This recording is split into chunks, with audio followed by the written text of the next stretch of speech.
ازيكم يا رجالة، عاملين ايه؟ يا رب تكونوا بخير. معاكم أحمد من قناة شارع المستعمر. الحلقات اللي فاتت كنت بوريكم موبايلات يعني رخيصة. موبايل مثلا ممكن يكون 50 جنيه، 30 جنيه. بس اللي معانا النهاردة يعني انتيكات.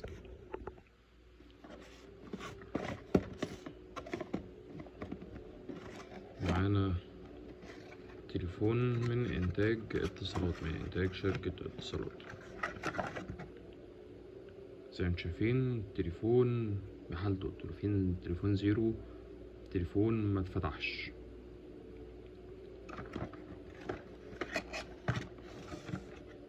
طيب، طبعا كل الموبايلات دي شغالة، الموبايلات دي كلها شغالة، ما فيهاش حاجة فاصلة. طبعا تليفونات نوادر، حاجات كده ايه ما بقتش موجودة يعني. طبعا حالات يعني الموبايل كل اللي انتوا شايفينه قدامكم ده جاي كده متنقي على الفرازة، يعني لا فيه اعطال لا فيه مشاكل.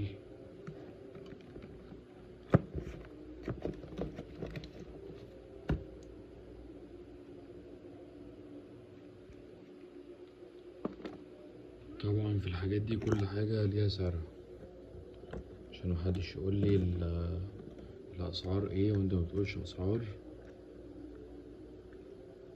زي ما انتم شايفين حاجات نادرة جدا، وكل الحاجات دي شغالة ان شاء الله. مش هقول اسعار في الحلقة دي عشان زي ما قلتلكوا كل حاجة وليها سعرها. من الموبايلات دي زي ما قلتلكوا الموبايلات دي كلها شغالة، يعني متنقية زي ما بيقولوا. طبعا ده شغال برضه مفيش اي مشاكل، بس للأسف من غير ظهر، يعني حتى ده متفتحش. زي ما انتم شايفين كده اللزقة بتاعته لسه عليه، بس دول من غير ظهر كده جايين لوحدهم.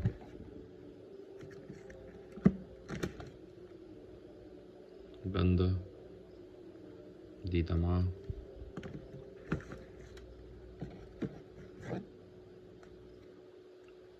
حتة ايتل برضو، بس زي ما انتم شايفين كده حالتها كويسة جدا برضو.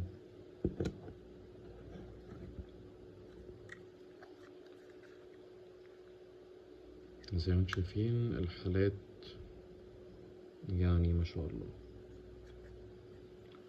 اللي عجبه حاجة في الحاجات دي يكتب لي نوعها في التعليقات وانا هرد عليه بسعرها يعني ان شاء الله.